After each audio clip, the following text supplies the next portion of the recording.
नमस्कार मित्रों, स्वागत है आपका ज्योतिष सेवा यूट्यूब चैनल पर। मैं आचार्य पवन पांडे आपका स्वागत करता हूं। मित्रों, जन्म कुंडली अध्ययन में आजकल चर्चा चल रही है राजयोगों की। कुंडली में ग्रह गोचर किस स्थान पे बैठे रहेंगे और किस भाव को देखेंगे तो क्या परिणाम होंगे, क्या भौतिक सुख सुविधाएं प्राप्त होगी। तो इसी कड़ी में आज चर्चा है।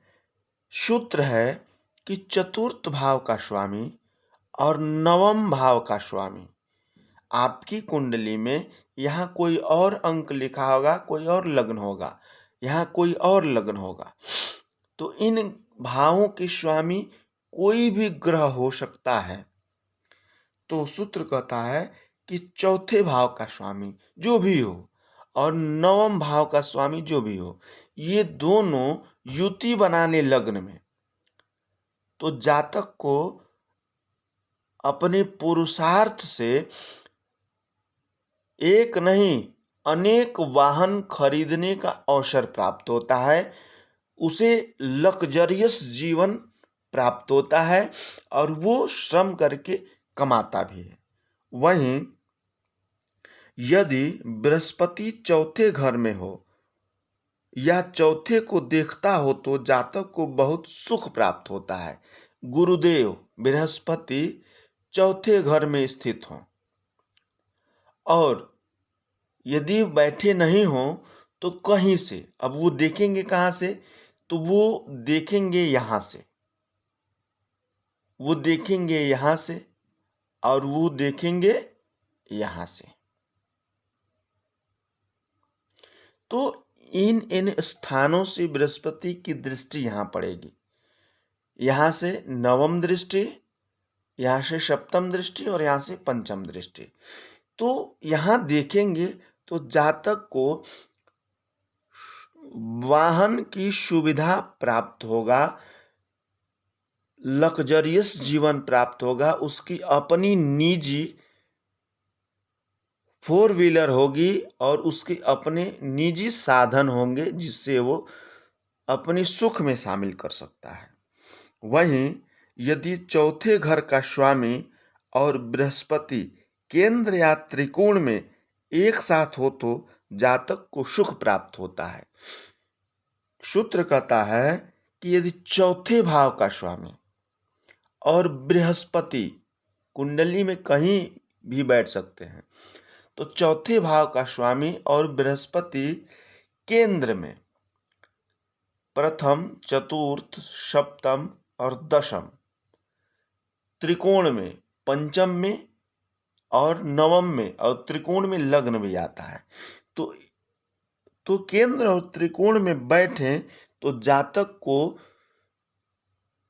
परंपरा से या अपनी पुरुषार्थ से लग्जरियस जीवन प्राप्त होता है। वो निम्न कुल में भी जन्म लेकर सुख सुविधाओं का भोग करता है। वहीं यदि चौथे घर के स्वामी के साथ शुक्र चौथे घर में बैठ जाए तो भी वाहन प्राप्त होता है। चौथे घर का स्वामी और शुक्र चौथे भाव में बैठ जाए तो भी जातक को वाहन प्राप्त होता है, संसाधन प्राप्त होता है, लेकिन प्रतिशत में कम।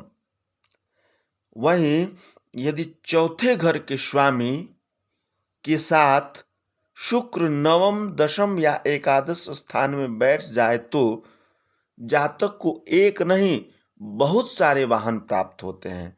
चौथे भाव का स्वामी और शुक्र, चौथे भाव का स्वामी और शुक्र नवम, दशम और एकादश भाव में युति बना ले तो जातक को एक नहीं अनेक वाहन प्राप्त होता है, अनेक संसाधन प्राप्त होते हैं। वहीं यदि कर्क लग्न हो और बुध शुक्र चौथे घर में हो तो बुध की दशा शुक्र की अंतर दशा में वाहन प्राप्त होता है। यदि कर्क लग्न हो यहाँ और बुध और शुक्र चौथे घर में बैठे हों, यहाँ बुध और शुक्र चौथे घर में बैठे हों, तो जब बुध की महादशा आएगी, चाहे आपका लग्न कर्क लग्न कहते हैं, लग्न कर्क होगा, यदि कर्क लग्न होगा तो बुध तृतीय भाव के मालिक होंगे। कर्क, सिंह, कन्या, तुला, वृश्चिक, धन, मकर, कुंभ, मीन, मेष, वृष, मिथुन, व्ययेश और पराक्रमेश होंगे बुध। तो व्ययेश और पराक्रमेश बुध शुक्र के साथ युति बनाएंगे और बुध की महादशा में शुक्र का जब अंतर आएगा तो जातक को वाहन प्राप्त होगा, 4 चक्का वाहन, जो अपनी सुख सुविधाओं में उपभोग करेगा।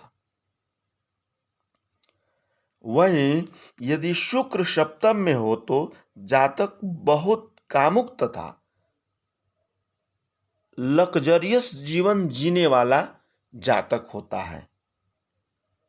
शुक्र सप्तम भाव में स्थित हो तो जातक को भोग विलास, चूंकि ये वासना का भी स्थान बताया गया है और शुक्र वासना का कारक भी है, तो भाव और ग्रह दोनों युत हो जाएंगे तो उसकी वृद्धि होना संभव है, परंतु वो लग्जरियस जीवन भी देगा। जितनी सुंदर वस्तुएं होती हैं वो लगभग उस जातक को पसंद होती है और उसकी प्राप्ति में जातक कठिन संघर्ष भी करता है और अंततः उसे प्राप्त भी कर लेता है। नमस्कार मित्रों।